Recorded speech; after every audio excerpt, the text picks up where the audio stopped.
ये पहले चैप्टर का नाम है observing आर्मीज on the battle of Kurukshetra. Specially एक ऐसा अध्याय है जहां पर कृष्ण अपने हाथ में माइक नहीं लेते, और अध्याय में भगवान कृष्ण खूब ज्ञान देते हैं अर्जुन को, लेकिन यहाँ पर अर्जुन को बोलने को बोला, अर्जुन बोलो जो बोलना चाहते हो। संजय के हाथ में खूब माइक रहा है और धृतराष्ट्र के हाथ में शुरुआत में माइक आता है, और धृतराष्ट्र ने भी अपने मन की इच्छा बोली।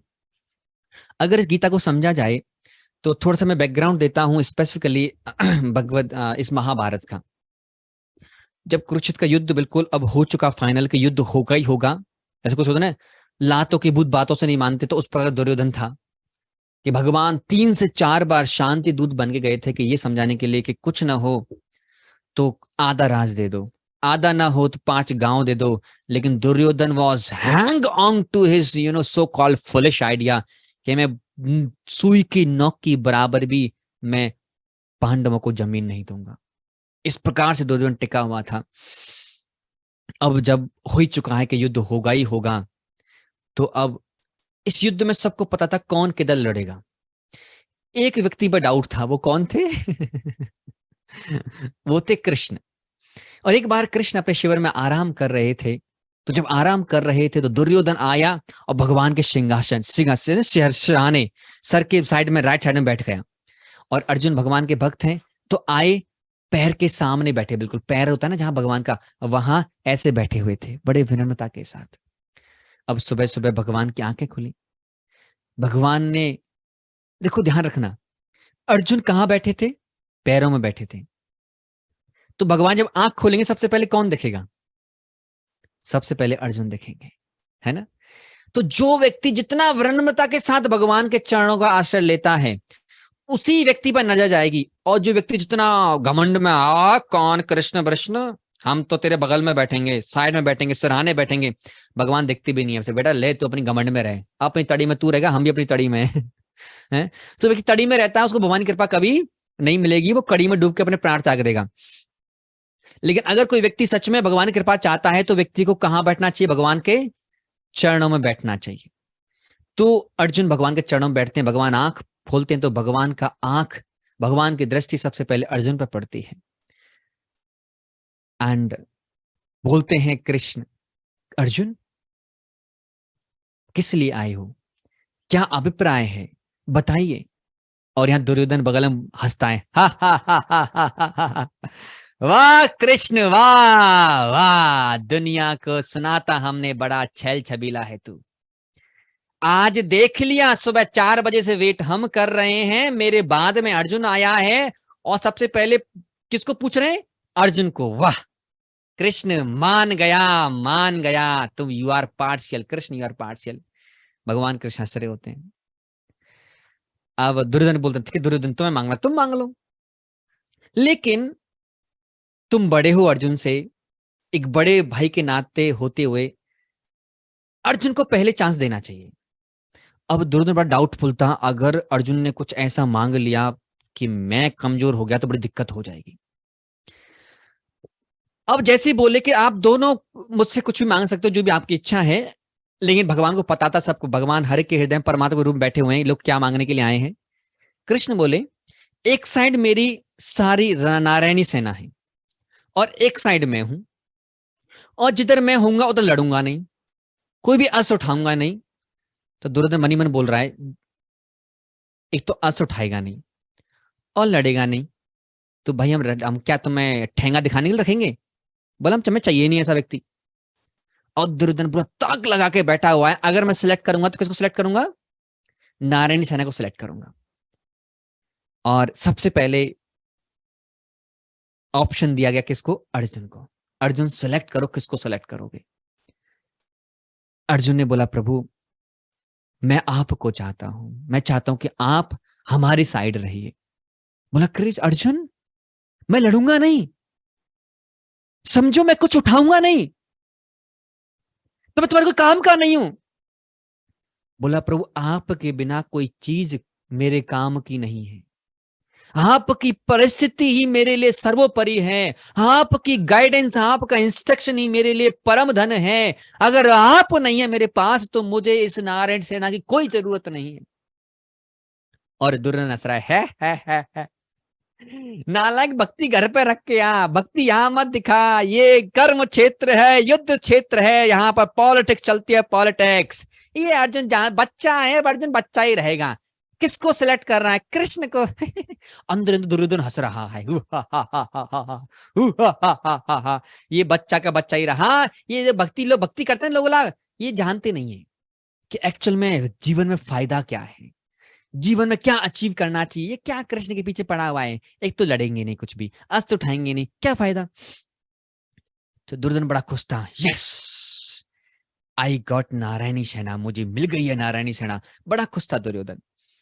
और इस प्रकार से दुर्योधन नारायण सेना को लेकर चला जाता है और अर्जुन भगवान कृष्ण को अपने साथ लेते हैं। अब देखिए, ये अंतर रहता है एक भक्त में और एक भौतिकवादी व्यक्ति में। भक्त हमेशा देखेगा, क्या मैं इस क्रिया से भगवान के पास जा रहा हूं या भगवान से दूर जा रहा हूं? क्या ये कार्य करके मैं भक्ति में आगे बढ़ूंगा, आध्यात्मिक पथ पे आगे बढ़ूंगा, या मैं और पाप कर्म करने बैठूंगा? तो व्यक्ति हमेशा ऐसे गलत सलत तरीके के वो सबको त्याग देगा जो भगवान से उसको दूर लेके जाते हैं। लेकिन जो भौतिकवादी व्यक्ति होते हैं वो हमेशा मटेरियल कैलकुलेशन करेंगे, मटेरियल कैलकुलेशन। लेकिन अर्जुन ने कौन सी कैलकुलेशन की? Spiritual calculation. अगर कृष्ण मेरे साथ हैं, किस बात की चिंता, जब साथ श्री रघुनाथ तो कृष्ण बात की चिंता है। जब साथ श्री रघुनाथ हैं, फिर किस बात की टेंशन है? कुछ टेंशन नहीं। तो जब भगवान का अगर आश्रय लिया है, तो चाहे दुनिया हमारे अगेंस्ट क्यों ना हो, व्यक्ति विजय होगा ही होगा, इट इज अनडाउटेडली। तो व्यक्ति को हमेशा अपने जीवन में स्पिरिचुअल एस्पेक्ट को देखना चाहिए। अगर मैं अपने जीवन में कोई पढ़ाई कर रहा हूं, अपने जीवन में कोई जॉब कर रहा हूं, तो मैं इस प्रकार से जॉब अपनाऊं कि मैं अपने भक्ति में जीवन को अच्छे से कर पाऊं। ऐसा जॉब ना ले लूं दिन रात उसी जॉब में कीड़े मकोड़े तरह सड़ जाऊं, मुझे भक्ति में जीवन जीने का, अपने लिए जीवन जीने का मौका ही ना मिले, मुझे समय ही ना मिले गीता पढ़ने का, गीता का अध्ययन करने का, गीता की प्रैक्टिस करने का। तो हमेशा एक भक्त, एक इंटेलिजेंट व्यक्ति स्पिरिचुअल कैलकुलेशन के अकॉर्डिंग चीजों को अपनाता है। लेकिन जो धूर्त होगा, मूर्ख होगा, दुर्योधन होगा, वो हमेशा कौन सी चीजों को अपनाएगा? मटेरियल कैलकुलेशन को। मैं विदेश जाऊंगा, कनाडा जाऊंगा, वहां पे बंगला, गाड़ी, बेबी, बच्चे ये होंगे, बहुत सारी चीजें करता रहेगा। ये सभी मटेरियल कैलकुलेशन है। लेकिन एक व्यक्ति को अपने जीवन में ऑप्शन अपनाने चाहिए स्पिरिचुअल कैलकुलेशन को देख के, कि मुझे वो जगह जाना चाहिए, उस प्रकार से चीजें सुननी चाहिए, मैं ज्यादा से ज्यादा भक्तों का संग कर सकूं, मैं ज्यादा से ज्यादा स्पिरिचुअल प्रैक्टिस कर सकूं, अपने लिए समय निकाल सकूं, और जो भी मुझे कर्मों के अनुसार मिलना है अपने जीवन में, वो मुझे मिलेगा ही मिलेगा, कोई रोक नहीं सकता। तो अपनी भौतिक जिम्मेदारियों को भी वो अच्छे से निभाए। अगर विद्यार्थी है तो अच्छे से पढ़े, कोई जॉब करता है अच्छे से जॉब करे, लेकिन साइड बाय साइड ये सारा चीज करे। क्यों करे? जिससे वो अच्छे से स्पिरिचुअल प्रैक्टिस को अपनाए और अपने जीवन में हमेशा किसको चूज करे? कृष्ण को चूज करे। दुर्योधन जैसी बुद्धि कारण कहीं नारायणी सेना, नारायणी सेना क्या है? भगवान की माया है। भगवान की माया को वो पसंद ना करे, क्या सिलेक्ट करें? भगवान को सिलेक्ट करें। अब इस गीता में 18 अध्याय हैं। पहले 6 अध्याय को बोला जाता है, जैसे मान लीजिए एक बॉक्स है, बॉक्स में डायमंड है, जो बॉक्स का ऊपर वाला ढक्कन है वो पहले 6 अध्याय हैं, नीचे वाला ढक्कन है वो लास्ट के 6 अध्याय हैं, जो बीच के 6 अध्याय ना वो बीच का डायमंड है। जो गीता का जो सबसे गुह्यतम ज्ञान है वो बीच के 6 अध्याय हैं। वो 6 अध्याय ऊपर 6 अध्याय और नीचे 6 अध्याय से कवर्ड है। बहुत से लोग उन 6 अध्याय तक पहुंच ही नहीं पाते, पहले 6 अध्याय को पढ़ पढ़ा के कुछ भी उल्टा सुद्धा समझ के बैठ जाते हैं। पर एक्चुअल में गीता का जो गुह्यतम ज्ञान है वो बीच के 6 अध्याय में दिया गया है।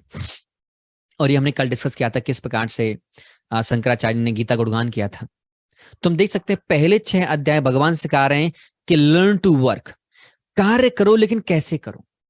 लर्न टू वर्क, कार्य करना सीखो, कैसे कार्य करना चाहिए संसार में। फिर किसके लिए कार्य करना है? फॉर कृष्ण, भगवान के लिए कार्य करना है। अब संसार में कार्य करेंगे तो इस संसार में माया है, इन संसार में बहुत सारी चीजें हैं जो व्यक्ति को पथभ्रष्ट करेंगी। तो संसार में, इस मायावी संसार में रहते हुए, ज्ञान अर्जित करते हुए किस प्रकार से एक व्यक्ति को स्पिरिचुअल प्रैक्टिस करनी चाहिए, ये लास्ट के 6 अध्याय सिखाते हैं। अब पहला श्लोक, धृतराष्ट्र उवाच, आप लोग बोलोगे मेरे पीछे? चलिए मैं आप सबको परमिशन देता हूँ, आप बोलना। धृतराष्ट्र उवाच क्षेत्रे कुरुक्षेत्रे युद्धोत्सवः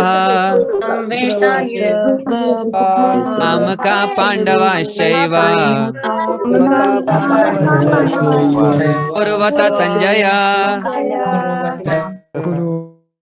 पूरी खिचड़ी पका दी थी लोगों ने, कोई कोई रिपीट नहीं कर रहा है, सब अपना अपना अलग अलग लगे हुए थे। कोई किसी का मतलब नहीं, गुरुजी कब बोल रहे हैं, क्या है क्या नहीं है। बोला भाई जो बोलो, अब माइक ओपन आए तो माइक खोलने का वो चांस मिल गया, बोलो भाई, जब मौका मिले बोलते रहो। हैं? मैंने बोला था मेरे पीछे रिपीट करना कोई मतलब ही नहीं है, मैं बोला ही नहीं, उससे पहले ही स्टार्ट कर दिया, धृतराष्ट्रवाच। चलिए कोई नहीं। धृतराष्ट्रवाच धर्मक्षेत्रे कुरुक्षेत्रे संवैतायुत्सव मामका पांडवाश्चैव किम कुर्वत संजय। तो यहाँ पे धृतराष्ट्र बोलते हैं कि धर्म क्षेत्र कुरुक्षेत्र। अब इस धर्म क्षेत्र का मतलब क्या है कि धर्म क्षेत्र इसलिए बोला गया कि स्पेशली इस भूमि पर बहुत सारे ऋषि मुनियों ने तपस्या की थी, एंड एक कुरु नाम के राजा आए थे इस जगह पर भी, तो इस जगह पर उन्होंने ही बहुत तपस्या की थी, बहुत बहुत धार्मिक राजा आए हुए हैं, इसलिए इसको बोला गया धर्म क्षेत्र। और कुरुक्षेत्र के कुरुवंश का राज वहां पर रहा है। अब आप बताइए कि कुरुक्षेत्र की युद्ध भूमि में लोग एकत्रित हुए हैं, तो क्या करेंगे? युद्ध ही लड़ेंगे ना। और आपके पास प्लेट में खाना आया हो, कोई पूछे क्या करो भाई, खाना खाएंगे? तो धृतराष्ट्र क्या पूछ रहा है कि इकट्ठे होने के बाद क्या कर रहे हैं भाई, क्या करें, कबड्डी थोड़ा खेलेंगे, लड़ेंगे ही नहीं। तभी पूछ रहे कर क्या रहे हैं, क्यों कर रहे हैं? कि धृतराष्ट्र ना बहुत ही, आप समझ सकते हो, इतना द्वेषी व्यक्ति था, इतना द्वेषी, उसकी कोई हता नहीं। अब थोड़ा मैं बैकग्राउंड सेट करता हूं इसका। अब धृतराष्ट्र बचपन से अंधे हैं। अब कोई अंधा व्यक्ति किसी राज का राजा बन सकता है क्या? नहीं। जब वो अपी को, अपने आप को ही विजन नहीं दे सकता, समाज को क्या ही दृष्टि देगा, या उसकी खुद की दृष्टि जा चुकी है। तो हर प्रकार से अब शरीर भी साथ नहीं देता, इतनी कौशलता भी उनके पास नहीं थी, तो हर प्रकार से राजा बनने के योग्य कौन थे? पांडु राजा बनने के योग्य थे। लेकिन इतना द्वेष धृतराष्ट्र के अंदर, इतना द्वेष, वो द्वेष झलकता था, और पांडु को क्रिस्टल क्लियर दिखता था कि मेरा भाई मुझे राजा बनते हुए देखे खुशी नहीं है। और टाइम टाइम पे वो धृतराष्ट्र को गद्दी देते रहते थे, गद्दी बिठाते रहते थे, लेकिन तब भी खुश नहीं था। वो चाहता था कि ये पांडु का राजा मुझे मिल जाए, ये पांडु राजा ना हो। और इसी चक्कर में पांडु टाइम टाइम पे जंगल जाते रहते थे कि ठीक है भाई, तुम्हें राज संभालना है, राज संभालो, खुश रहो, लेकिन दुखी मत रहिए। मैं नहीं चाहता, मैं आपको दुखी देख के मैं दुखी नहीं, मैं सुखी नहीं रह सकता कभी इस राज में। अगर आप इस राज को लेके सुखी होना चाहते हो, ले लीजिए इस राज को, लेकिन आप सुखी रहिए, अंदर के द्वेष को खत्म कर दीजिए। इतना द्वेष था, लेकिन पांडु इतना प्रेम करते थे कि ठीक है, तुम अयोग्य हो तब भी चाहते हो, ले लो, मैं जंगल में रह के सारी चीजों की व्यवस्था करूंगा, टाइम टाइम पर जब जरूरत पड़ेगी मैं आ जाया करूंगा। तो धृतराष्ट्र बहुत ही कामी व्यक्ति था, राज के लिए क्वालिफाइड नहीं है, लेकिन तब भी उसको चाह रहा है। जब कोई व्यक्ति क्वालिफाइड ना हो और ऐसा व्यक्ति गद्दी बैठ जाए, तो सिर्फ तहस-नहस और सत्यानाश ही करेगा। क्या करेगा? तहस-नहस और सत्यानाश ही करेगा, और कुछ नहीं कर सकता। जब पांडु जंगल में होते हैं, पांडु की मृत्यु हो जाती है, तो धृतराष्ट्र को मन ही मन बड़ा अच्छा लगता है। सोचो भाई की मृत्यु हो गई और यहाँ व्यक्ति क्या हो रहा है? खुशी हो रहा है। ये द्वेष की पराकाष्ठा है। फिर उसके बाद कुंती महारानी के पुत्र पैदा होते हैं युधिष्ठिर, और जैसे युधिष्ठिर पैदा होते हैं, यहाँ दुर्योधन का जन्म नहीं हो रखा होता है। गांधारी भी इतना द्वेष करती थी कि पता चला कि मां कुंती के युधिष्ठिर पैदा हो चुके हैं, गांधारी ने अपने गर्भ को पीटना स्टार्ट किया, नहीं नहीं हो सकता, मेरा पति राजा नहीं बना तो ऐसा हो नहीं सकता कि कुंती के पुत्र राजा बने, ऐसी संतान मुझे ना ही चाहिए, ना ही चाहिए। अपने गर्भ को गर्भपात कर देती है द्रौपदी, सॉरी ये गांधारी, पीट पीट के। फिर बाद में वेद व्यास जी अपनी शक्ति से उन 100 टुकड़ों से 100 कौरवों को पैदा करते हैं, शक्ति से, वो अलग बात है। बट आप सोच सकते हो कि गांधारी और धृतराष्ट्र दोनों ही क्या थे? बड़े द्वेषी लोग थे, और इतना प्रयास किया था, और under the guidance of Dhritarashtra सारा कुछ हो रहा था कि अगर बाप चाहे तो बच्चे को अकॉर्डिंगली मोल्ड कर सकता है, लेकिन कभी भी दुर्योधन को अच्छी गाइडेंस नहीं दी धृतराष्ट्र ने। शकुनी भी आग में घी डलाता था और आग जलाता था, पूरा धराश जला के रखी थी, और सारा इस चक्कर में दुर्योधन को भी बचपन से ही द्वेष भरा गया 5 पांडवों के प्रति, और दुर्योधन के अंदर था भी बचपन से बड़ा द्वेष। और जब कुरुक्षेत्र का युद्ध होने वाला था तो वेद व्यास जी ने बोला कि धृतराष्ट्र मैं त्रिकालदर्शी हूं, मैं इस युद्ध का परिणाम जानता हूं, कोई भी नहीं बचेगा, 100 के 100 पुत्र मारे जाएंगे। ये द्रोणाचार्य, पितामह भीष्म, जितने ले बड़े बड़े योद्धा हैं, एक एक वेद जा मारा जाएगा, कोई नहीं बचेगा सिर्फ 5 पांडवों के अलावा। मैं अभी तुम्हें बता रहा। लेकिन धृतराष्ट्र के अंदर इस राज को पाने की इतनी भोग की काम की इच्छा थी, बोला चाहे इस द्वेष की अग्नि में मेरे 100 पुत्र खत्म क्यों ना हो जाएं, सारा राजपाट क्यों समाप्त ना हो जाए, सारे व्यक्ति इस सूली पे क्यों ना चढ़ जाएं, लेकिन मैं इस द्वेष की अग्नि में सबको जला दूंगा, लेकिन इस द्वेष को जरूर पूरा करूंगा। इतना द्वेष था, इतना द्वेष था, वो चाहता था कि युद्ध हो, चाहते थे युद्ध हो। और इसलिए पूछ रहे हैं कि कर क्या रहे हैं, because he was desirous of युद्ध, वो चाहते थे युद्ध हो। और फिर दूसरा डाउटफुल भी है। डाउटफुल क्यों है कि देखिए अब धर्म क्षेत्र है, जनरली 2 परिवार लड़ाई झगड़ा हो रहा हो और उनको बुलाया तुम मंदिर में जाओ और बोलो एक्चुअल में क्या क्या था, तो लोग जनरली धर्म क्षेत्र में झूठ बोलने से डरते हैं, तो बहुत जल्दी एग्रीमेंट हो जाता है। कहीं ऐसा तो नहीं है दुर्योधन ने अर्जुन ने हाथ मिला लिया हो, ऐसा होना नहीं चाहिए, युद्ध होना चाहिए और अल्टीमेटली हम युद्ध जीतने चाहिए, ये इच्छा थी धृतराष्ट्र की। और दूसरा डाउट क्या था, कहीं ऐसा तो नहीं है धर्म क्षेत्र है, धर्म में जनरली जो धर्म का पालन करते हैं उनका हृदय बड़ा कोमल हो जाता है, बोला ठीक है ले यार, मैं युद्ध बुद्ध नहीं करना, जो कुछ भी तेरे को लेना है तू लूट पाट ले दुर्योधन, सब कुछ तेरा है और मैं जा रहा हूँ जंगल। कहीं ऐसा तो नहीं है कुछ ऐसा हो रहा है, तो ही इज क्वाइट डाउटफुल और फियरफुल भी है, बहुत डरा हुआ है। क्यों? धर्म क्षेत्र में है, अधर्मियों के साथ धर्म साथ देगा नहीं देगा, धर्मो रक्षति रक्षितः, जो स्पेशली धर्म का पालन करता है, धर्म के लिए जीता है, कि धर्म भी उसकी रक्षा करता है। और उस धर्म क्षेत्र पे 5 पांडव अपनी सेना के साथ एकत्रित हुए, 100% धर्म क्षेत्र किसका साथ देगा? 5 पांडव का साथ देगा। तो इसलिए बहुत डरा हुआ है कौन? धृतराष्ट्र। और होपफुल भी है। होपफुल क्यों है? कि हमारी 11 अक्षौहिणी सेना है और 5 पांडवों की सिर्फ 7, कितनी कम है, छी। अब वो भी कृष्ण हथियार नहीं उठाएंगे, लेकिन हमारे पास वाह क्या क्या योद्धा है। तो he is quite hopeful as well कि हम युद्ध में जीत जाएंगे। अब जब ये संजय के सामने ये प्रश्न पूछते हैं धृतराष्ट्र, तो फिर संजय बताना स्टार्ट करते हैं कि युद्ध में हो क्या रहा है। तो पहला सीख हमने सीखी कि व्यक्ति भगवान को स्वीकार करे, कृष्ण ही भगवान है। दूसरा रिलेशन क्या है कि व्यक्ति कितना भी मटेरियल कैलकुलेशन कर ले, कितना भी मटेरियल एक्सपर्ट क्यों ना हो, अगर भगवान उसके साइड में नहीं है तो उसका जीवन असफल है। अगर भगवान उसके साइड में है तो वो मिलियन टाइम्स ज्यादा सुपीरियर है, ऑल सो कॉल्ड मटेरियली जो अचीव्ड है, मटेरियली सफल है। अगर किसी के पास भौतिक धन संपत्ति सब कुछ है, लेकिन अगर भगवान की भक्ति नहीं है तो वो मरने के बाद सब कुछ छीन लिया जाएगा, कुछ नहीं साथ जाएगा। लेकिन भगवान की भक्ति है, भगवान का ज्ञान है, भगवान के नाम का धन है ऐसे व्यक्ति के पास, ऐसा व्यक्ति मिलियन टाइम ज्यादा सुपीरियर है ऐसे व्यक्ति जिसके पास सिर्फ भौतिक धन है। तो दूसरे श्लोक में दुर्योधन जाता द्रोणाचार्य के पास और तीसरे श्लोक में बोलता है, क्या बोलता है? पश्यताम पांडुपुत्राणाम आचार्य महितुम चमुम व्युधान द्रुपद पुत्रेण तव शिष्येन धीमता। अब बड़ा पॉलिटिकली बड़ा एक्सपर्ट था दुर्योधन ना, बहुत एक्सपर्ट था। जैसे इवन बड़े बड़े मैनेजमेंट स्कूल्स में, कॉलेजों में, मार्केटिंग में सिखाया जाता है कि आप अपना हमेशा एक स्माइल रखिए, बड़ा अच्छे से ट्रीट कीजिए, बच्चे लोगों से ग्रीट कीजिए दूसरों को लूटने के लिए। तो उसी प्रकार दुर्योधन भी यहाँ बड़ा मेटेरियल कैलकुलेशन के साथ, बड़ी अपनी कौशलता को साथ यूज करके दुर्योधन के पास जाता है। और पता था दुर्योधन के चहेता शिष्य कौन है? अर्जुन है। तो फिजिकली तो ये मेरे साथ है, लेकिन मन किनके साथ है इनका? अभी 5 पांडवों के साथ इनका मन है। तो अब ऐसा व्यक्ति, और कमांडर इन चीफ भी कौन? दुर्योधन है। जो कमांडर इन चीफ जो शरीर के साथ तुम्हारा है, मन के साथ 5 पांडवों का है, वो कमांडर इन चीफ है। तो दुर्योधन बड़ा डाउटफुल है यार, कहीं ऐसा ना हो बेचारे हरा दे हमारी टीम को।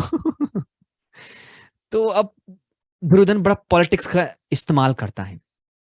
क्या इस्तेमाल करता है? उसे पता, दुर्योधन को पता था कि द्रोणाचार्य का दुश्मन है द्रुपद, और द्रुपद का पुत्र धृष्टद्युम्न इसलिए द्रौपदी ने पैदा किया कि वो द्रोणाचार्य का वध करेगा, उसको वरदान मिला हुआ था द्रोणाचार्य का वध करेगा।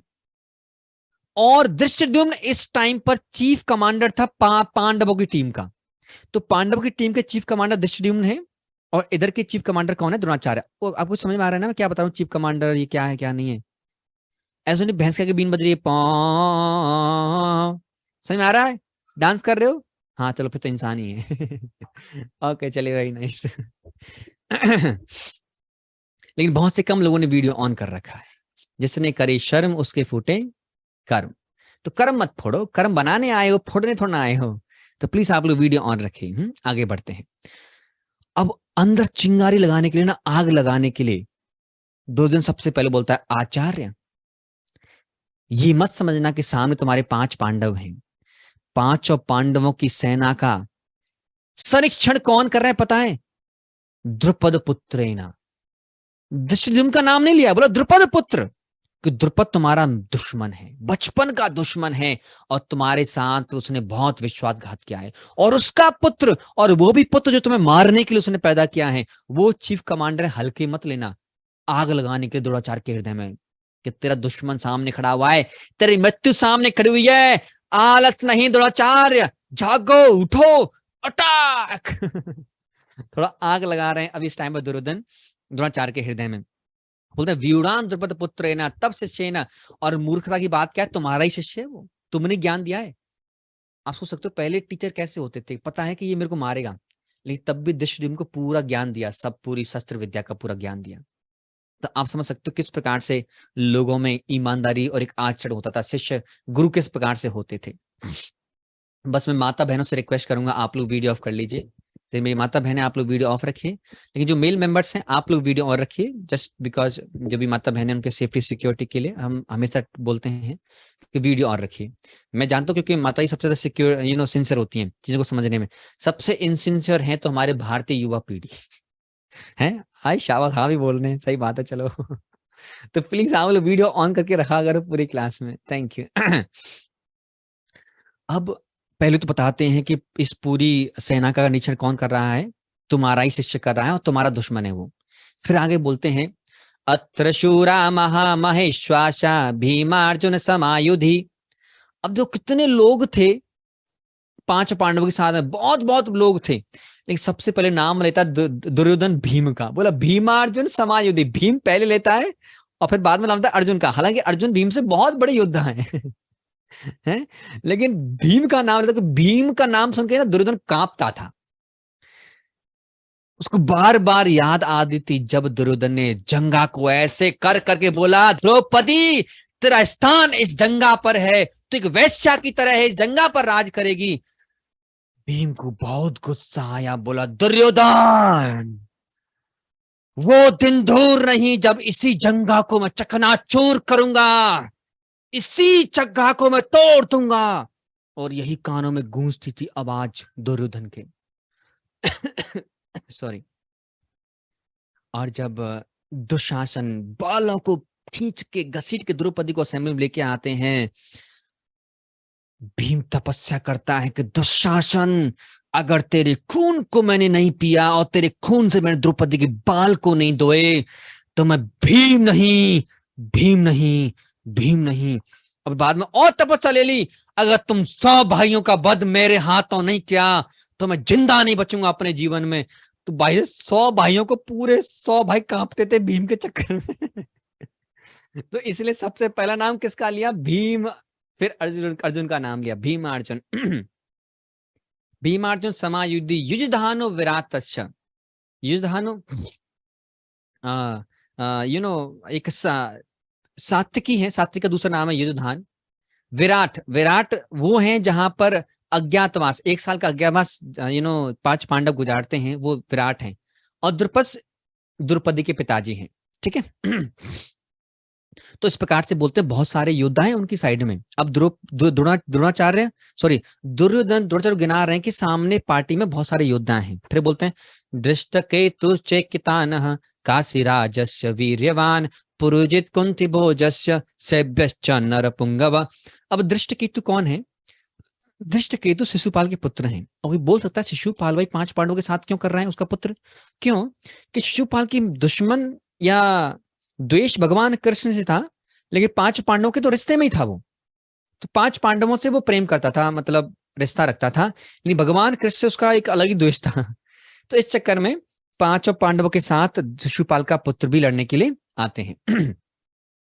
चेकितान, ये चेकितान स्पेशली ये वृष्णि डायनेस्टी के ही एक राजा हैं, उनका नाम चेकिताना है। काशीराज काशी के राजा हैं, वीर्यवान। पुरजत कुंती बहुत अच्छा, ये कुंती महारानी के रिलेटिव्स हैं। सैब्यस, ये सैब्य हैं युधिष्ठिर महाराज के ससुर। तो युधिष्ठिर महाराज के ससुर सैब्य हैं और वो भी लड़ने के लिए इस युद्ध में आते हैं। तो बड़े बड़े योद्धाओं को वो गिना रहे हैं। तो ये सभी जो मैंने बताया था ये नाम सारे हैं। तो आगे बढ़ते हैं। फिर बोल रहे हैं अब कभी कभी दूसरी पार्टी की बहुत ज्यादा तारीफ कर दो तो कभी ऐसा लगता है जैसे कहीं ऐसा नहीं हमारे पार्टी वाले बेचारे डिस्करेज हो जाएं। तो बोलते हैं द्रोणाचार्य, लेकिन टेंशन मत लो, मैंने दूसरी पार्टी में कितने योद्धा हैं वो गिनाए हैं, लेकिन हमारे पास ऐसी नहीं कमी है। हमारे पास बड़े बड़े लोग हैं। कौन कौन है? भवान भीष्मश्च कर्णश्च। भवान मतलब आप। हालांकि पितामह भीष्म सबसे बड़े हैं, लेकिन पितामह भीष्म का नाम नहीं लिया। किसका नाम लिया पहले? द्रोणाचार्य का नाम लिया। बोला देखो थोड़ा आग लगाता रहूं और बोलता रहूं आप सब मेरे हो तो तभी मेरी तरफ से लड़ेंगे। फिर पितामह भीष्म और कर्णश्च। देखो कर्ण पहले दिन आए नहीं थे। कर्ण बोला जब तक द्रोणाचार्य और पितामह भीष्म रहेंगे युद्ध भूमि में तब तक मैं लड़ूंगा नहीं, मैं नहीं आऊंगा। कहा कौन सा प्रेम था, कौन सी मित्रता थी भाई द्रोणाचार्य की? कुछ नहीं था। खुद का द्वेष था, खुद की सो कॉल्ड यू नो दूसरों के प्रति मिसअंडरस्टैंडिंग थी। लेकिन तब भी दुर्योधन नाम ले रहा है कर्ण का, क्योंकि उससे पूरा विश्वास था। देखो ऑलरेडी कर्ण विश्वासघात कर चुका है। बोला जब तक पितामह भीष्म द्रोणाचार्य नहीं रहेंगे तब तक मैं लड़ूंगा नहीं। मतलब ये तभी आएगा जब ये मरेंगे। तो क्या फायदा भाई इसका जब तू मार के इनको आएगा तो। इनके चक्कर में यही तो मेरे पास है जिनसे मैं जीतूंगा, और तू तभी आएगा जब ये मरेंगे, तो क्या पाता तेरे आने का। सो इन दिस वे वो कर्ण का भी नाम लेते हैं, हालांकि कर्ण है नहीं तब भी नाम लेते हैं कर्ण। अच्छा, कृपश्च समितम जय, कृपाचार्य, अश्वत्थामा, विकर्णस। विकर्ण कौन है, कोई पता है आपको? विकर्ण, हु इज विकर्ण? देखते हैं किसको पता है विकर्ण कौन है। अगर किसी को पता होगा तो शायद कुछ आइडिया हो। हाँ आप बताइए कौन है चैट बॉक्स में। मुझे पता है तो लिख दिया कि है कौन। ये दुर्योधन के भाई थे ये विकर्ण। Very good, very nice. अब विकर्ण का नाम क्यों लिया है? जब द्रौपदी का वस्त्र हरण हो रहा था, जब जब पांचों पांडवों के प्रति इन्होंने कुछ गलत प्लान किया था, सिर्फ 100 भाइयों में से एक ही भाई था जो इनके अगेंस्ट बोलता था, विकर्ण। और ये बिल्कुल अगेंस्ट खड़ा हुआ था विकर्ण और 99 भाइयों के, बोले तुम जो कर रहे हो बहुत गलत कर रहे हो। अब ऑलरेडी ये अलग चलता था विकर्ण, तो इसका भी नाम ले ले, कहीं ये ना ये पता चला आज पहला ही पहला दिन अभी स्टार्ट भी नहीं हुआ, ये लोग नाराज होकर बैठ जाएं, युद्ध हम खाक लड़ेंगे। तो विकर्ण का भी नाम लेते हैं। तो क्वाइट डिप्लोमेटिक तरीके से दुर्योधन बता रहे हैं द्रोणाचार्य को इन सारी चीजों के बारे में। फिर बोलते हैं अन्य च बहावसूरा मदर्ते तक्त जीवित नाना सत्र प्रहरणाः सर्वे युद्ध विशारदा। और दुर्योधन बहुत से ऐसे लोग हैं जो मेरे आदेश पर अपनी जान गंवाने के लिए तैयार हैं। उसे पता है कि जान जाने वाली है इन लोगों की। है? तो लग रहा है कि जान जाने वाली है, तो बोला बहुत से लोग हैं जो मेरे लिए जान देने के लिए तैयार हैं, वो जान जाने वाली है इन लोगों की। क्लियर। फिर बोलते हैं अपर्याप्तम तदस्माकम बलम भीष्मा विरक्षितम। बोले अपर्याप्तम, हमारी सेना इतनी है कि अनंत सेना है, और हमें प्रोटेक्ट कौन कर रहे हैं? बलम भीष्मा विरक्षितम, पितामह भीष्म हमारी रक्षा कर रहे हैं, वो हमारे रक्षक हैं। लेकिन दूसरी साइड में बलम भीमा विरक्षितम, भीम छोटा सा भीम ये रक्षा कर रहा है 5 पांडवों का, खाक करेगा, अरे हम ऐसे उखाड़ फेंक देंगे, द्रोणाचार्य चिंता मत कीजिए। तो सामने वाली पार्टी में कुछ है नहीं दम, सारा दम तो हमारे साइड में ही है। बट लेकिन वो ये भूल गया है, where there is Krishna there is always victory. जहां कृष्ण है वहां पर विजय सुनिश्चित है। ऐसा कभी पॉसिबल नहीं है कि जहां भगवान हो वहां पर हार हो जाए। जहां भगवान हो वहां पर तो जीत सुनिश्चित है ही है। ये तीसरा लेसन है, तीसरी लर्निंग है। तो 12वें से 13 श्लोक में कौरव की साइड से पितामह भीष्म शंख बजा देते हैं, द्रोणाचार्य शंख बजाते हैं, कृपाचार्य शंख बजाते हैं। और उनके शंख बजाने के बाद उन्होंने घोषणा कर दी युद्ध तैयार हो चुका है, पा पा पा, गेट सेट रेडी। और अब इधर से भी शंख बजने वाले हैं। जब भगवान कृष्ण ने शंख बजाया, आप देखो कितनी कॉपरेशन था पांच पांडवों में। उधर कितना नॉन कॉपरेशन था, बेचारा वो भलाई कर करके कैसे भी लटकाए हुए लोगों को, लेकिन यहाँ कितना कॉपरेशन है। चीफ कमांडर कौन है? धृष्टद्युम्न, लेकिन उसने शंख नहीं बजाया। किसने बजाया? भगवान कृष्ण ने और अर्जुन ने, क्योंकि सब जानते थे कि कृष्ण परम भगवान है और हम में सबसे परम योद्धा है कि वो अर्जुन है। सभी बहुत कॉपरेट करते थे, आपस में किसी मन मुटाव नहीं था। और तथा सतेर हयर युक्ते, और बिल्कुल सफेद हाथियों के रथ पर विराजमान होके अर्जुन अपना शंख बजाते हैं। ये रथ किसने दिया था पता है किसी को? रथ किसने था? ये एक गंधर्व थे जिन्होंने रथ दिया था अर्जुन को। उनका नाम था चेकी रथ। चेकी रथ उनका नाम था। और जो स्पेशली देखा जाए, ये सॉरी, घोड़े दिए थे चेकी रथ ने, और जो रथ दिया था वो दिया था अग्निदेव ने, ठीक है ना। और जो तीर थे, ठीक है, तुणीर था, जो तीर रखने का तुणीर है, ये दिया था इंद्र ने। तो इस प्रकार से अर्जुन के पास बहुत सारे अस्त्र शस्त्र थे। इवन भगवान शिव ने भी उन्हें पाशुपत्र यस्त्र दिया हुआ था। तो इतना सब कुछ अर्जुन के पास है। और जब अर्जुन और भगवान कृष्ण अपना शंख बजाते तो लिखा है दिव्यो शंखो प्रदत्त महा। जब उन्होंने शंख बजाया तो उनका शंख कैसा था? दिव्य शंख था। दिव्य शंख मतलब अब घोषणा हो चुकी है, विजय किसकी होगी? पांच पांडवों को होगी। अब ये नाम याद रखना, इस नाम से में से एक प्रश्न क्विज में आएगा। आपको क्वेश्चन रिलीज कर रहा हूं। आप लोग देख लीजिए, क्वेश्चन लीक कर रहा हूं, इसमें से एक प्रश्न आएगा। भगवान कृष्ण के शंख का नाम है पांच जन्य, अर्जुन के शंख का नाम है देवदत्त, युधिष्ठिर के शंख का नाम है अनंत विजय, भीम के शंख का नाम है पौंड्र, नकुल सुघोष, सहदेव मणि पुष्पक। एक बार और रिपीट कर रहा हूं। भगवान कृष्ण के शंख का नाम है पांच जन्य, अर्जुन देवदत्त, युधिष्ठिर अनंत विजय, भीम पौंड्र, नकुल सुघोष एंड सहदेव मणि पुष्पक। ये 6 लोग अपने शंख बजाते हैं। और जब ये 6 लोग अपना शंख बजाते बताते हैं कि ये 6 शंख बजने के बाद तो हृदयानि व्याद रात, कौरवों के हृदय में बिल्कुल भौकाल मच जाता, लगता जैसे भाई से क्या हो गया, शंख था या क्या था भाई। ऐसा लगा जैसे न्यूक्लियर बम फट गया सबके हृदय में। तुम बोलो अभयान उदयन, अभय आ गया। सिर्फ शंख बजने से ही अभय दौड़ने लग गया उन लोगों के हृदय में, इतना भयंकर डर हो गया। और फिर अर्जुन के रथ पर कौन बैठा हुआ है? अर्जुन के रथ पर स्वयं हनुमान जी हैं, फ्लैग के रूप में बैठे हुए थे कि अर्जुन चिंता मत करो, रक्षा मैं कर रहा हूं। अब हनुमान जी स्वयं भगवान राम का सहयोग किया पूरी त्रेता युग में, अब भी सहयोग कर रहे हैं। तो फ्रंट में नहीं लड़ रहे, लेकिन प्रोटेक्शन देने के लिए यू कैन से अर्जुन के रथ पर बैठ चुके हैं। जब ऐसा हो चुका है, इधर से शंख बज चुके हैं, उधर से भी शंख बज चुके हैं, अब शंख बज गए हैं, इसका मतलब युद्ध लड़ने वाले ना। लेकिन तब भी अर्जुन क्या बोल रहे हैं, क्या प्रश्न पूछते कि हे केशव, हे कृष्ण, मुझे ना इन पूरी मिलिट्री के बीच में लेके चलो। और बोल रहे हैं मैं देखना चाहता हूं कौन कौन मेरे बाणों का सामना करने के लिए तैयार है, कौन कौन है जो मेरे सामने खड़ा हुआ है। ये देखने के लिए भगवान कृष्ण को वो बोलते हैं कि आप जाइए और बीच में पूरा लेके चला जाइए। जो चौथा अध्याय, ये चौथा लेसन है जिसमें हम सीखेंगे अर्जुन क्यों मना करते हैं कि मैं युद्ध नहीं लड़ूंगा। ठीक है। अब 20वें श्लोक में अर्जुन ने अपना धनुष बाण उठा लिया है, और धनुष बाण उठाने के बाद बोलते हैं कि जाओ और मुझे सेना के बीच में लेके चलो। अब आप समझना कि ये भगवान का पूरा माया जाल था, ये पूरी भगवान की प्लान थी। वरना सिर्फ अकेले अर्जुन थे, 7 अक्षौणी सेना नहीं थी। जब विराट नरेश के 1 साल अज्ञातवास बिताने के बाद अर्जुन, इकलौते अर्जुन युद्ध लड़ते हैं सारे के सारे कौरव सेना से। वहां कर्ण भी थे, पितामह भीष्म थे, द्रोणाचार्य थे, कृपाचार्य थे, हर एक व्यक्ति था।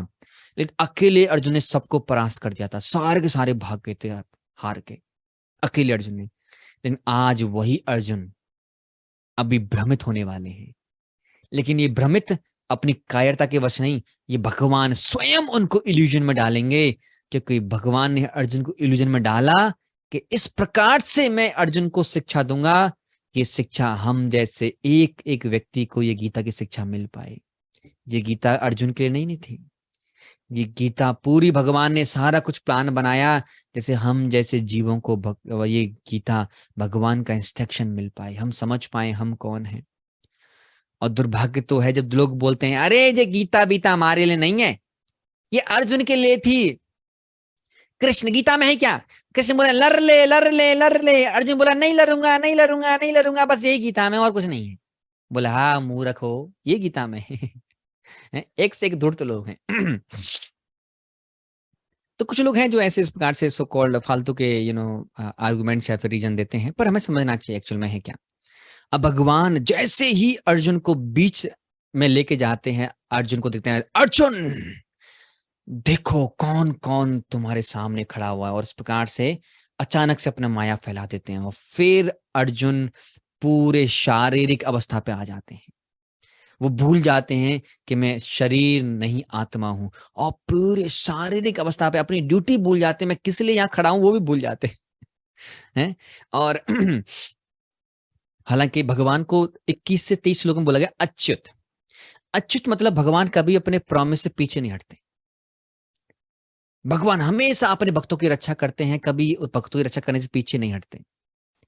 हमेशा भक्तों के आदान प्रदान करने के लिए रेडी रहते हैं, कभी आदान प्रदान करने में पीछे नहीं हटते।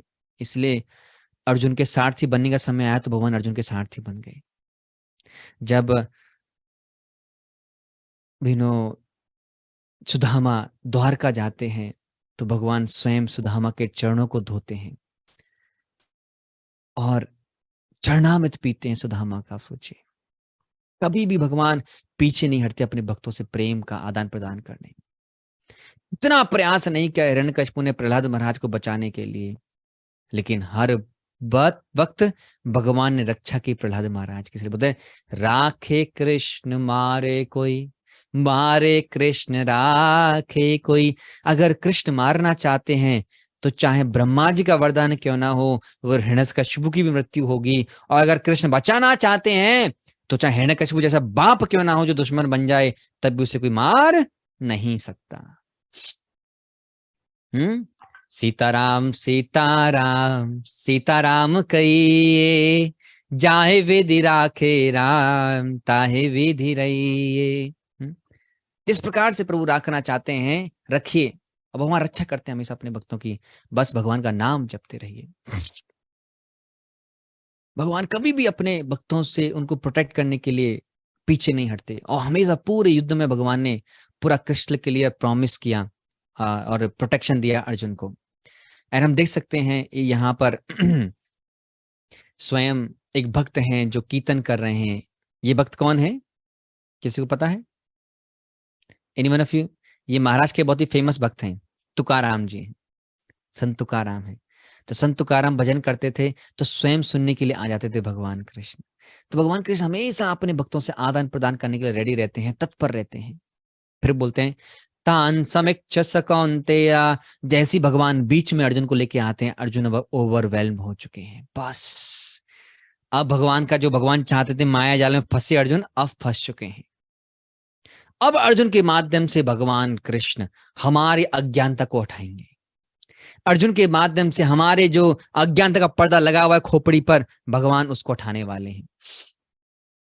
तो अर्जुन सबसे पहला रीजन देते हैं कि मैं कैसे लड़ सकता हूं, सामने वाले मेरे मित्र हैं, मेरे रिश्तेदार हैं, मैं कैसे उनको दंडित दे सकता हूं, मैं कैसे उनको मार सकता हूं, मैं कैसे उन्हें कष्ट दे सकता हूं।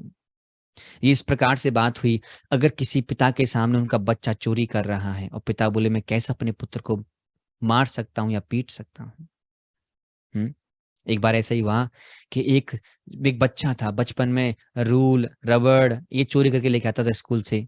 माँ बड़ी बोलती वाह बेटा शाह हमारे पैसे बचा रहा है। माँ भी बड़ी एक से एक खुनसट बुड्ढी की माँ थी है। वो और अप्रिशिएट कर रही है बच्चे को, ना कि डांट फटकारा नहीं।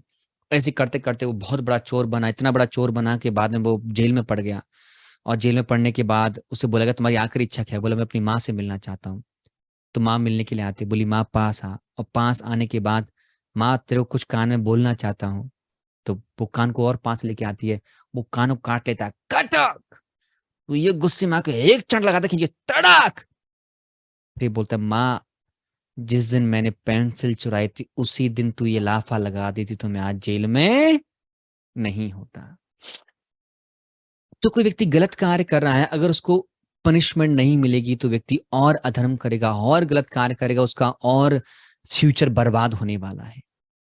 अब आप सोच सकते हो कितना दुर्योधन इनके अंदर द्वेष भरा हुआ था कि घर के व्यक्ति हैं लेकिन घर के व्यक्तियों को भी कितनी बार मारने का प्रयास नहीं किया। भीम को जहर की खीर खिला दी, ऊपर से पहाड़ से गिरा दिया, नदी में डुबा दिया, लाक्षागृह ग्रह में जला दिया, अज्ञातवास में लिख कर दिया। कितनी बार उनको मारने का प्रयास नहीं किया, हर बार मारने का प्रयास किया उन्होंने। और आप समझ सकते हैं किस प्रकार की लोगों के अंदर अधर्म भरा हुआ था, कितना अधर्म भरा हुआ था। अभी भी किसी भी घर में किसी घर वधू को नग्न नहीं किया जा सकता, इतनी तो अभी भी संस्कृति है। आप समझना कितने अधर्म हो चुका था दुर्योधन, कौरव और धृतराष्ट्र के अंदर, कितना धर्म अधर्म पल रहा था कि अभी भी इतनी संस्कृति है लोगों के अंदर कि घर की वर वधू को कोई नग्न नहीं करेगा। लेकिन सबके सामने द्रौपदी को का वस्त्र हरण हुआ, नग्न किया जा रहा था पूरी समाज में, और हर एक व्यक्ति सिर्फ देखता रहा। इतना अधर्म बढ़ गया था, इतना अधर्म बढ़ गया था। अगर ऐसे अधर्मी राज चलाएंगे तो आप सोच सकते हो समाज कितने बड़े अंधकार के भविष्य में गिरने जा रहा है। यथा राजा तथा प्रजा, जैसा राजा होगा पापी उस प्रकार से उसकी प्रजा भी होगी। तो भगवान बोले अर्जुन मैं स्वयं धर्म का पिता, जो धर्म की स्थापना करने के लिए आया हूं। यदा यदा हि धर्मस्य ग्लानिर्भवति भारत अभ्युत्थानमधर्मस्य तदात्मानं सृजामि अहम् परित्राणाय साधूनां विनाशाय च दुष्कृतां धर्म संस्थापनार्थाय संभवामि युगे युगे। अरे जिस पर्पस के लिए कृष्ण आए हैं उस पर्पस को फुलफिल करने के लिए तो सारा कुछ हो रहा है। और कैसे पॉसिबल हो सकता है कि धर्म के पिता के सामने अधर्म बढ़े? हो ही नहीं सकता। तो यहां भगवान कृष्ण अर्जुन को बोलेंगे कि अर्जुन पहले समझो कि अगर तुम अधर्मियों का नाश नहीं करोगे ना, वो अधर्मी इतना पाप कर्म करेंगे, इतना पाप करेंगे कि पता नहीं कितने करोड़ों जीवन में उन्हें उन पापों का भोग करना पड़ेगा, नरक जीवन बन जाएगा। और ये मनुस्मृति में आता है कि अगर किसी ने पाप किया है, अगर उसी पाप का दंड उन्हें वहीं मिल जाए तो अगले बहुत सारे जीवनों में उन्हें सड़ना नहीं पड़ता। तो अगर किसी अधर्मी को अगर दंड नहीं मिला है इस समय सरकार के द्वारा या राजा के द्वारा, तो उसका अगला जीवन कुछ समझे, अरे यार सरकार ने तो मैंने कुछ पैसे दे दा के अब क्या है मस्त जियो। लेकिन सुप्रीम सरकार को कोई मूर्ख नहीं बना सकता, ध्यान रखेगा। एक समय आएगा वो जीने के लिए तरसेगा, पता नहीं कितने हजारों जीवन उसके बहुत ही मतलब दुखदायी समस्या में उसको जिएंगे। वो तरसेगा कि मैं कब मरूं कब मरूं, जीने के लिए वो नहीं चाहेगा, इतना दुख होगा उसके जीवन में।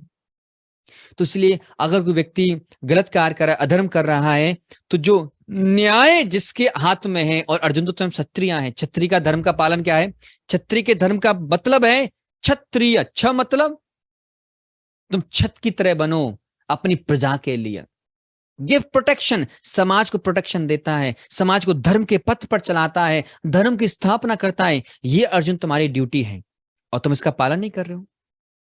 अगर मान लीजिए कोई पुलिस वाले के सामने कोई चोर चोरी कर रहा है, तो क्या पुलिस वाले को चोर को पकड़ना चाहिए नहीं पकड़ना चाहिए? अरे नहीं नहीं छोड़ दो यार, कोई दिक्कत नहीं है, चोरी कर रहा है, मर्डर कर रहा है या रेप कर रहा है, कोई जरूरत होगी तभी तो कर रहा है, कुछ जरूरत है पूरी करने, जरूरत जो जरूरत है पूरी करो।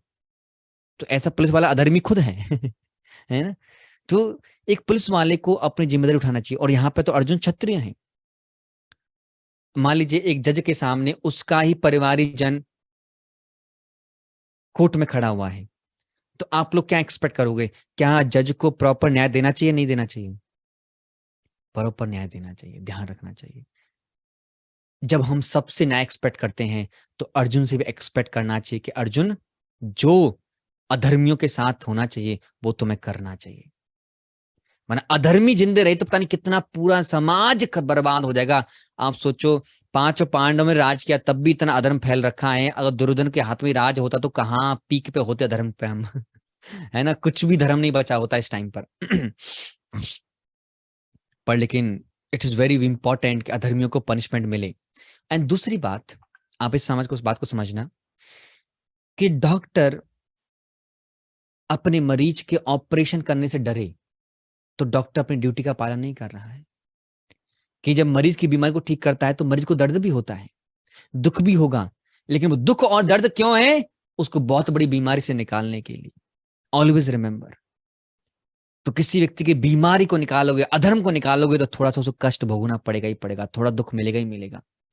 और यहीं पर भगवान कृष्ण अर्जुन को बोल रहे हैं कि अर्जुन, अगर तुमने इनको दंड नहीं दिया तो काल इनको इस प्रकार दंड तो मिलेगा। अगर इसी जीवन में दंड मिलेगा ठीक ठाक है, अगर नहीं मिला तो काल जब इन्हें दंड देगा ना, उठ नहीं पाएंगे ये लोग, पता नहीं कितने करोड़ों जीवन नहीं उठ पाएंगे। तो इसलिए ये दंड बहुत ही ज्यादा इनके लिए अच्छा है। और वैसे भी द्रोणाचार्य, पितामह भीष्म, ये तो बुजुर्ग हो चुके हैं, पर ये दंड मिल जाएगा तो जो भी इन्होंने अधर्म का साथ दिया है उससे भी मुक्त हो जाएंगे और अगले जीवन में ये अच्छा एक जन्म प्राप्त करेंगे। और दूसरा सीख क्या मिलती है कि व्यक्ति कितना भी पुण्यवादी क्यों ना हो, कितना भी अपने प्रॉमिस को क्यों ना करता हो, कितना भी ये क्यों ना करो, अगर अधर्म का साथ दे रहा है, चाहे वो पितामह भीष्म क्यों ना हो, द्रोणाचार्य क्यों ना हो, व्यक्ति को पराजय स्वीकार करनी होगी। व्यक्ति का नाश होगा ही होगा अगर वो अधर्म का रास्ता अपना रहा है। अगर धर्म का रास्ता अपना रहा है, चाहे संसार में कुछ थोड़ा दुख क्यों ना आ जाए, संसार में कुछ समस्या क्यों ना आ जाए, कुछ कठिनाई क्यों ना आ जाए, लेकिन अल्टीमेटली विजय किसकी होगी? जो धर्म का साथ दे रहा है, अल्टीमेटली उसी की विजय होगी। तो यहाँ पे भगवान कृष्ण कृष्ण क्लियर अर्जुन को बता रहे हैं कि जो अर्जुन रीजन दे रहे हैं कि मैं इसलिए युद्ध लड़ना नहीं चाहता कि अब मेरी तो परिवारजन है, लेकिन समझो क्यों उनको दंड देना उनके लिए फायदेमंद है। पूरे समाज के लिए तो है ही है फायदेमंद, लेकिन इनको दंड मिलना इनके लिए फायदेमंद है, ये बहुत समझना व्यक्ति को बहुत जरूरी है। फिर दूसरा रीजन देते हैं कि अब तो मुझे इस राज को जीतने की इच्छा ही नहीं रही है। अगर मैं राज को जीत जाऊंगा तो किसको दिखाऊंगा, किसके साथ भोगूंगा? तो इससे पता चलता है कि भौतिक चीजों का कोई सुख तभी प्रदान कर सकता है जब व्यक्ति दिखाने के लिए हो। भौतिक चीजों में सुख नहीं होता, भौतिक चीजों में बस दिखाने का एक फीलिंग आती है, हाँ देख मेरे पास ये है। मान लीजिए आपके पास है मारुति 800, कोई साइकिल पर चल रहा है, आप बड़े खुश होंगे, यार गरीब था, मारुति 800, बगल में ऑडी निकल के चली जाए तो खून जल के राख हो जाएगा। तो उस प्रकार से व्यक्ति इस भौतिक चीजों का सुख ना सिर्फ दूसरों से द्वेष करके ही मिलता है, और वो सुख भी नहीं है। ये द्वेष के चक्कर में उन्हें लगता है हाँ सेंस ऑफ सुपीरियोरिटी, ना सेंस ऑफ सुपीरियोरिटी की फील होती है, यार मैं इससे ऊपर हूं। सुख नहीं है। तो यही बोल रहे हैं कि जब कोई दिखाने के लिए नहीं हुआ तो मैं राज को किसके साथ भोग करूंगा? तो मुझे राज्य के सुख की भी इच्छा नहीं रही है। इस राज्य का क्या सुख मिलेगा बिना रिलेटिव्स के, बिना सगे संबंधियों के? नहीं। ये दूसरा कारण देते हैं। फिर तीसरा कारण देते हैं कि अगर मैं इनको मारूंगा अल्टीमेटली पाप कर्म तो मुझे ही लगेगा ना, पाप कर्म तो मुझे ही लगेगा। ये आर्गुमेंट दे रहे हैं अर्जुन। लेकिन समझना चाहिए कब पाप कर्म लगता है, कब पाप कर्म नहीं लगता। जैसे बॉर्डर पर लोग खड़े होते हैं, जब बॉर्डर पर खड़े होके या ऑन ड्यूटी कोई किसका इनकाउंटर करता है, किसी आतंकवादी को मारता है, ऑन ड्यूटी रह के किसी को इनकाउंटर करता है, तो सरकार उसे पुरस्कार करेगी, जेल में डाल देगी? उसको पुरस्कारित करेगी, है ना।